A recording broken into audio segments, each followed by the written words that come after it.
Fanoresahana avokoa nandritra ny fandaharana l'invité du mois farany teo ny famatsim-bola sy ny teti-bola ny fifidianana ny rarahany andramena ny fandaharana asa ny candidat ny fametrahana ny haute cour de justice vola mitetina 700 tapitrisa ariary no ampiasain'ny candidat Roland Ratsiraka amin'ny fifidianana $3 ho an'ny candidat Jean-Louis Robinson miampy ny fanampiana avy amin'ny frotteolo Marc Ravalomanana ary $1 miliara ho an'ny candidat Adzo Andrenaina Arvelo tsy nanambarany teti-bola ampiasainy kosa ny candidat Hery Rajaonarimampianina sy ny candidat Camille Vital ary ny apahany tamin'ny fandaharana invité du Zuma Omaly. Vao nanomboka ny fandaharana dia fahita niakatra ny maripahana teto amin'ny villa Amphi. Tonga ny arahaba ireo candidat sy nanome hery azy ireo ny filoha tale général ny TV Plus Madagasikara Nicolas Rabemananjara. Isan'ny fanontaniana voalohany napetraky Ontina Rialy ary efa nandrasany ny mpanaraka ny fandaharana rehetra ny mikasika ny famatsim-bola amin'izao fifidianana izao. Ho an'ny candidat Camille Vital, ny namana sy ny malala-tanana avy eto an-toerana sy avy any ivelany no nambarany fa mamatsy vola azy mandritra ny fampelezan-keviny. Misy an'ity fanontaniana ity tena angatahany mpanaraka ny fandaharana ary tsy maintsy apetrako dia aviay izany vola ampiasainy ny candidat Camille Vital ary ohatrin'ny ny teti-bolanareo amin'izao fifidianana izao. Tena tian'ny mpanaraka ny fandaharana ho fantatra izay. Samy manana volany izay dimy ralato. Ngamba tsisy ny teny aminao avaizany volany. Avy taizany nahitany an'io vola io. Tsy fantako raha hitotrika amin'ny candidat sasany izay niana ndraiky ambony tao amin'ny gouvernement satria prime ministre tamin'izay antanio taizany nahitany vola. Mifankafantatra nareo zany hoe taizany vola. Ianao ny nanontany dia za manontany anao antanio koa zareo raha avy. Anontany azy aka. Fa avy taizany vola avy amin'ny namana malala-tanana nanampy. Ohatrinona ny vola, ohatrinona ny teti-bola ampiasainareo amin'ny... Le ohatrinona aloha manahirana ny teny azy fa ho hitantsika hoe.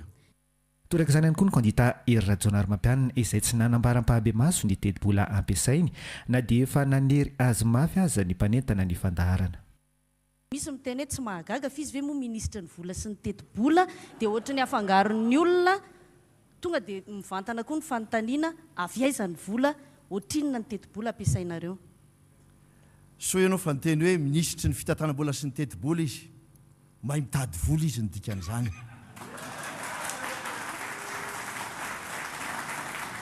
Zay no angako madama Ontina hoe zange ministra ny fitantanam-bola sy ny teti-bola betsaka ny zavatra natao, betsaka ny fifandraisana izay nananako na ny teto an-toerana indrindra ny tamin'ny tany velany manerana zao tontolo zao mihitsy hatrany États-Unis, Europe, hatramin'ny Azia dia nanana ny olona fitokisana fa tsy afeniko zany ary ampanetretena no ilazako an'izany zavatra zany. Ka rehefa tonga zany ny fotoana tahaka izao izay nahitany ireny namany ireny fa hoe nilatsaka ho filoham-pirenena dia tonga ny tolo-tanana. Tena manerana an'izao tontolo izao mihitsy n'ilay tolo-tanana ary misy koa ny avy eto an-toerana izany tolo-tanana izany. Ka raha ilaza ianao hoe ohatrinona ilay vola mbola sarotra mandrefy azy amin'izao fotoana izao satria ny helikoptera azy koa tsy nandoavako vola zany fa nomena. Ny fiara izay ampiasaina dia misy malagasy tonga. Za manana fiara efatra ameko anao no ny fitiavako anao satria fantatro ianao fa manana foto-kevitra tahaka izao dia anampy aho.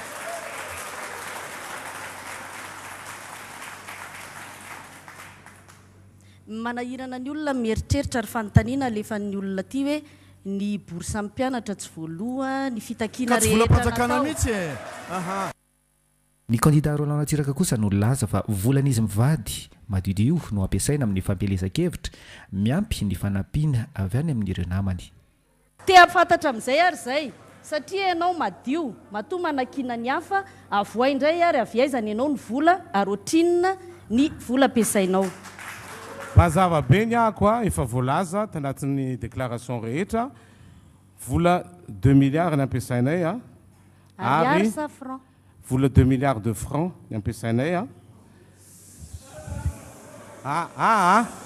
anja nareo mampiasa 20 millions de dollars mitovy amin'ny Sarkozy tsy haiko avaiza fa ny anay tsy otra e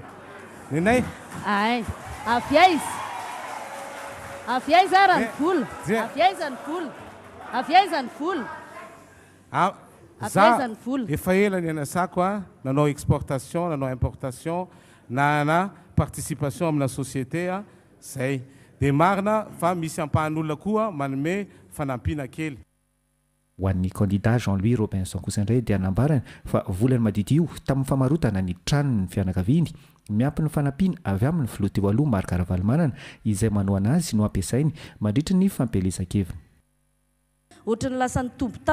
tampoka ny entimanany candidat Jean-Louis Robinson rehefa nitohana ny Ankolafy Ravalomanana avy any ve ny vola sa avy aiza dia ohatrinona ny ampiasainareo? Mazava ho azy zany dia hoe aiza ve zany vola ngamba tsy amin'izao fotoan'izao no ataon'izany satria mbola tonga ihany le vola vomoaly zao a no nisy mpandraharaha teo amin'ny 7 taona namory olona tao amin'ny hôtely lehibe ray teto Antananarivo dia nanao levée de fonds zany reo a dia nahitana vola zany hoe mbola mitoy ihany zany le fanampiana avy amin'ny namana sy tapaka fa zao ngamba ny tsara ho lazaina tamin'ny voalohany vao nanomboka dia nilazaina hoe 500 000 dollars no vola tokony anaovana campagne na ambassadeur anankiray ny teny ahako an'izany dia ozy aho hoe raha atao kajikajy atao no hivarotana trano anankiray satria ny tena nandova raha lazaiko aminareo a za dia zanakalahy tokany raiko a industriel le raiko dia efa nanana ny na izy azy zany a dia nandova vitsivitsy ahako a dia amin'izao fotoan'izao zany misy promesse de vente na nitady an'izay 500 000 dollars zay fa mbola sy tonga tamin'izay le izy fa teo amin'ny 300 000 dollars teo zany a raha ohatra vadika amin'ny vola dollar noho ny nandeha le pré-campagne reny tena tsy ampy mahitsy le 300 000 dollars tsy mandainga aminareo mihitsy azy zany fa zay tsy ampy zany le hoe mety tsy fantatro inona ny tenenan'le ambassadeur ako hoe 500 000 dollars mbola sy tonga tamin'izany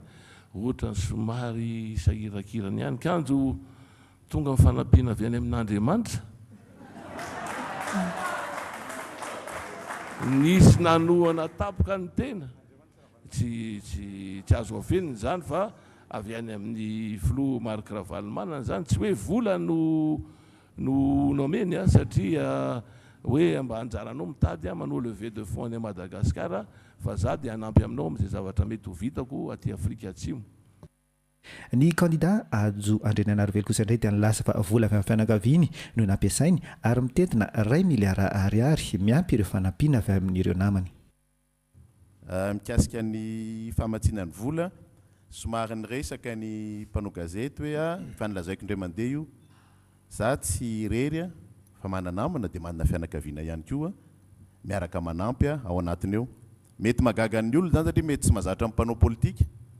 fa raha mandeha nareo any ambanivohitra any ataoko hoe fitopolo isan-jato mibe ny tanàna satria tsara ny erahana dia miasa maimaimpona manao propagande zay zany efa tombony ho azy raha resa-bola ny resahantsika amin'ny hoe resaka fifidianana efa nisedrany zany efa niainany zany fa tsy dia vola akory ny hoentina andresen-dahatra dia mikasika an'izay afaka omeko satria efa nilazaiko tamin'ny gazety fa raha ny volanay mivady natokanay anaovana fifidianana dia 1 milliard d'ariary ary ahitsy koa ny DGN Samifine zay nanao déclaration teo eto amintsika mantsy amin'izao fotoana izao lasa izy voalazany fa tsisy manana compte bancaire nareo na tsy mampiasa vola avy any amin'ny banque daholo nareo rehetrarehetra reo fa tsy diso tanteraka izy tsy manao ny asany zany tsy manao ny asany io DGN Samifine io zany fa tononoko ny anakefatra tafiditra ao anatin'izay ny MTS tsy alao aloha ngamba avitaiko ny anahy tsy manao ny asany tsara zany ny DGN Samifine ary mahavariny zany satria zao mantsy izy zao voatrany somary metsiketsika daholo tsy fantatra inona ny antony fa fandoavana afaka manontany an'ireo olon'ireo ianareo fa za na ny roplanina hoetiko na ny gazety dia chèque personnel no andoavako azy ary soniaviko mahazaka manontany banque izy. ankoatra ny resaka famatsim-bola amin'ny fampielezan-kevitra samylaza ny andraisan'ny fepetra amin'ny famarotana ny are-pirenena toy ny andramena ireo kandida nandritra ny fandarana l'invité du jour samylaza amin'ny fahavononany ametraka ny fitsarana mpitsara ireo mpitondra na ny haute cour de justice ihany koa raha voatafiakatra amin'ny fitondrana